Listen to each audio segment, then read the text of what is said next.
Hey y'all, I am back. Got my hair done yesterday, so I don't have to look like silly. Thank you, TikTok. But this is a long video, and it is about a spooky doll named Lilith. Thank you to the creator of Sweet Horror for this amazing video. And if you want to see what this Lilith video is all about, let's take a look. I bet you've never heard a scary story quite like this before. This is about a horrific friend of mine named Lilith. So, imagine Ema, your average vintage eBay seller, struggling to make ends meet. One day, she's cruising through a Goodwill in Cincinnati, probably dreaming about snagging a vintage Walkman or some classic board game to flip. But nope. What does she find? A doll. And not just any doll. This thing looks like it crawled straight out of someone's worst nightmare. We're talking freakishly huge blue eyes, a face stitched together, like it's desperately trying to smile, but just can't, and hair that's seen better days. So, this horror show is going for a whopping $3. Ema's like, this thing is ugly as hell, but hey, maybe it's worth something. So, she does what any savvy eBayer would do. She hops on her phone and checks the listings. And guess what? Dolls like this are selling for 6 figures. 6 figures. Ema's heart is doing backflips. She's like, this is it. I've struck gold.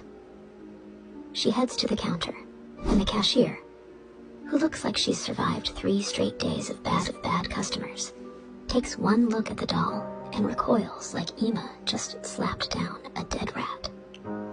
She's all, why would you even want that thing? But Ema just smirks, knowing she's about to make bank.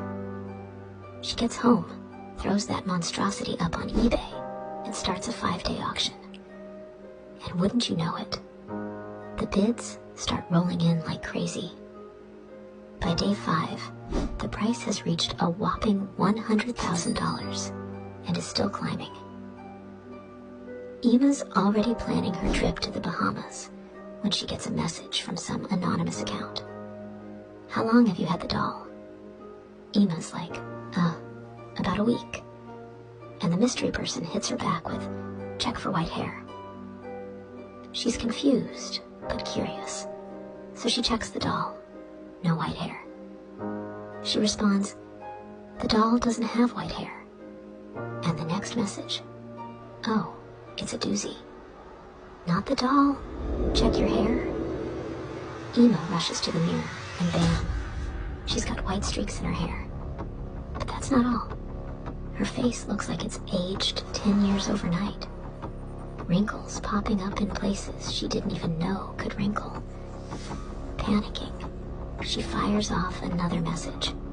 What's happening to me? The reply is straight up nightmare fuel. The doll is stealing your youth. It's feeding off you.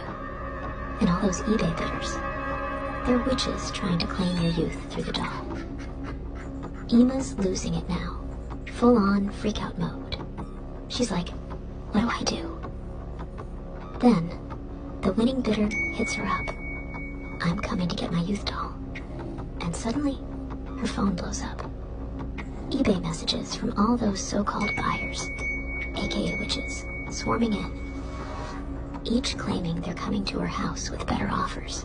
And just when you think it can't get worse, the doll's hair starts moving, like it's caught in a windstorm, except all the windows and doors are locked up tight.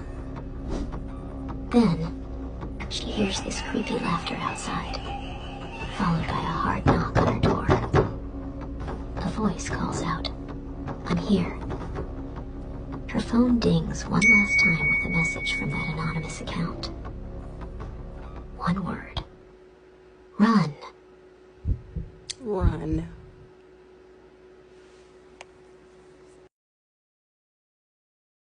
Buckle up, because things are about to get seriously twisted.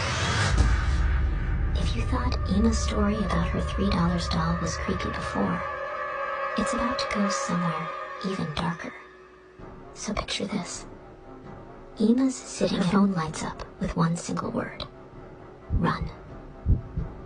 Without hesitating, Emma bolts for the back door that leads to her building's basement. But just as she's about to grab the handle, she notices something. Lilith's hair. It's moving. Inside. No open windows. No breeze. And now her own hair starts to lift. Like invisible fingers are running through it. Heart pounding, she forces herself forward. She's almost at the door when, bam, a figure materializes right in front of her. It's like something out of her worst nightmare. Glowing blue eyes, skin like cracked leather, draped in a cloak that looks ancient and decayed. And then it speaks, its voice like gravel being crushed. I am Alamar. Give me Lilith. Emma's breath catches in her throat. This isn't just a ghost. It's something far more ancient. And Emma knows by the way it's looking at her. This thing won't leave empty-handed. Before she can react, her phone rings. Trembling, she answers. The voice on the other end is sharp, urgent. Do not move. Phone. That's Alamar. He's not just a ghost. He's a witch. If you give him what he wants, he'll never escape. What do? Emma manages to whisper. Tell him, I have refuge from the Supreme Seeress Alara. Somehow, Emma finds the strength to speak. I have refuge from the Supreme Seeress Alara. Alamar's face contorts with terror. His eyes widen as he snarls, then vanishes into thin air. Before Emma can even catch her breath, the voice on the phone cuts back in. Take Lilith and get out. Don't let go of her. Your life depends on it. Emma grabs Lilith, her hands shaking, and bolts for the door. As she runs, she bombards the caller with questions. Who are you? Why are you helping me? Who is the Supreme Seeress Alara? But before she gets any answers, she feels the temperature plummet. Air turns icy cold. So cold she can see her breath. And then she feels it.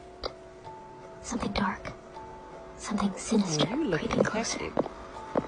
Out of the shadows steps another figure, even worse than Alamar. Its face is skeletal, skin barely clinging to bone, eyes like cracked, empty voids. It growls. Lilith, I've waited 1,000 years for you. Emma's heart feels like it's about to stop.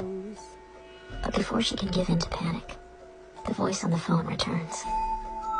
Don't breathe. Tell this one the same thing. I have refuge from the Supreme Seeress Alara.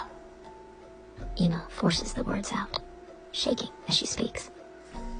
The witch freezes, glaring at her with burning eyes, before hissing.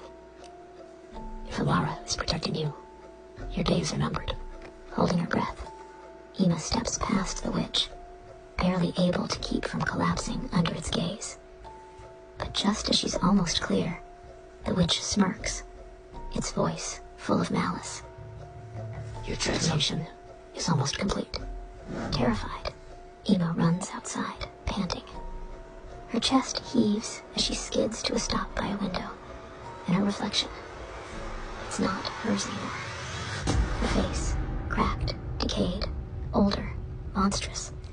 She's not just aging, she's morphing into something unnatural. With trembling hands, she grabs her phone, her voice breaking. I look like a monster. On the other end, mysterious voice is calm but urgent. Don't worry. I can help you get your youth back. But you have to hurry.